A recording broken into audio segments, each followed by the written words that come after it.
common sight almost anywhere in the world. But here in Dubai on the Arabian Gulf, the problem is new. The problem, one of communications. A problem that is growing almost daily as the country exploits its wealth and expands its trade. A wealth and trade that during the last few years have grown out of all recognition.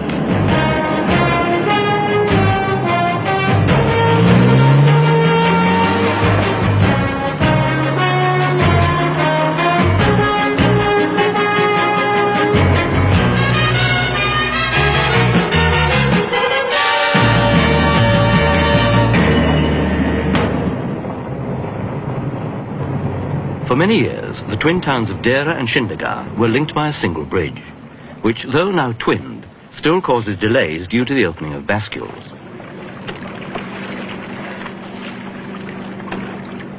Bascules built to allow free passage to waterborne traffic plying up and down the creek.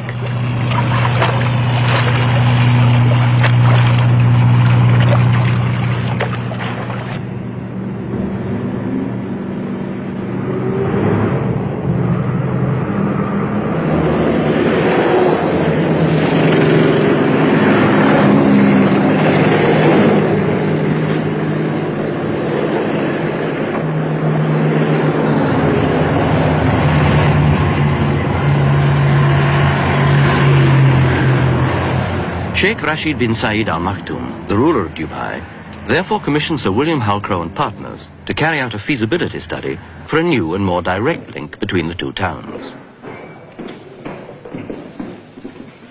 A bridge nearer to the sea was not possible. The reason being the same as when the original bridge was sited: the location of a construction site for offshore oil production jackets that require direct access to the sea.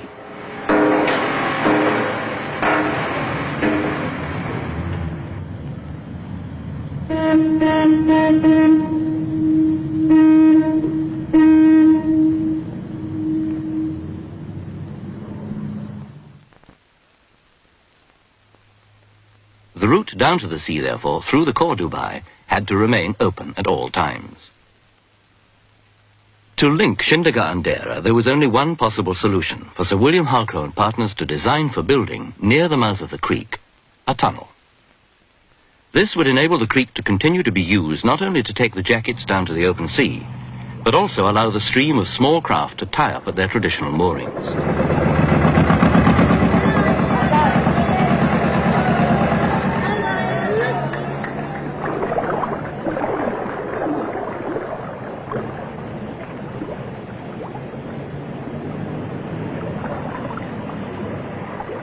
An added advantage of a tunnel would be its proximity to Port Rashid, also designed by Sir William Halcrow and partners, and recently completed by Costain Civil Engineering Limited, who were now awarded the contract for constructing the tunnel. Preliminary studies demonstrated the feasibility of both immersed and dry methods of construction.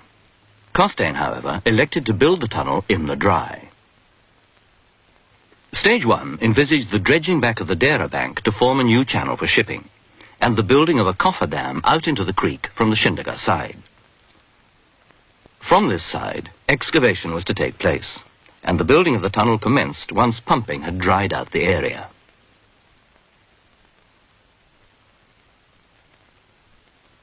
Stage 2 would be to create an island in the middle of the creek, reopen the original navigable channel, now between the island and Shindagar, close the diverted channel, build a new coffer dam linking the island and the Deira bank, pump the area dry, and start building the tunnel from Deira towards the island. Finally, on completion, the original bank would be reinstated. This was the plan.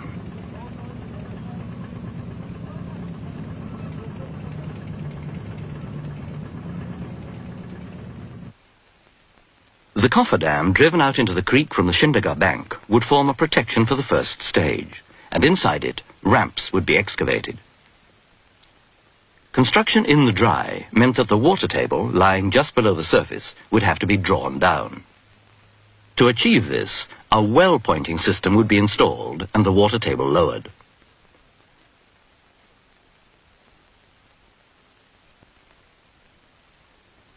A progression of well points installed at increasingly lower levels would enable excavation to continue. At the deepest part of the excavation, well pointing would be insufficient and would have to be complemented by a system of drainage channels dug laterally across the excavation, allowing seepage to be collected at sumps and pumped directly into the creek. This was the method which would continue throughout, and construction began. For economy in design, the thickness of the base was varied, and where stress is permitted, a haunched profile was adopted. Firstly, the haunches were excavated out to a level below the ramps cut for the main foundations. The entire area was then blinded with a weak concrete mix, on which was laid the bituthene waterproofing membrane. To protect the membrane, a concrete screed was then introduced. And on the screed was placed the reinforced concrete base. The walls of the vehicular tunnels were then built, and later the outside wall of what was to be the pedestrian subway and services tunnel, to be followed by the roof of the main tunnels and the roof of the pedestrian subway. Each operation continuing simultaneously at an agreed distance one behind the other, governed by the gain in strength of the previous concreting operation. Once the roof was completed, the bituthene was brought up the walls and over the roof to provide an enclosing waterproof seal.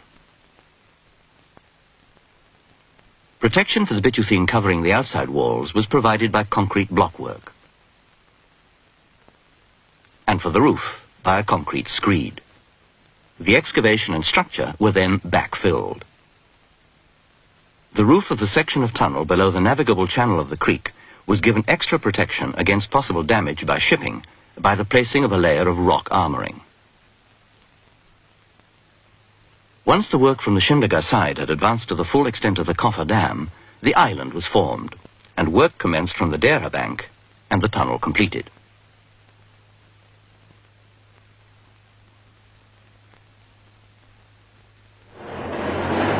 A new link between Shindaga and Dera has now been forged. A new efficiency within Dubai created, and the most modern tunnel in the Gulf is now in operation.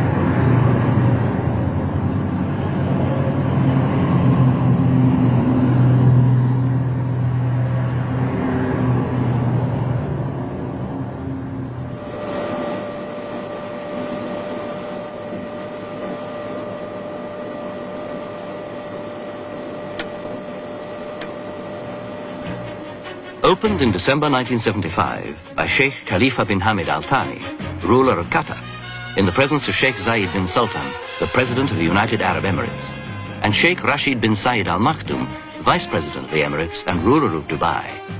It marks yet another step forward in their close cooperation and design for the future.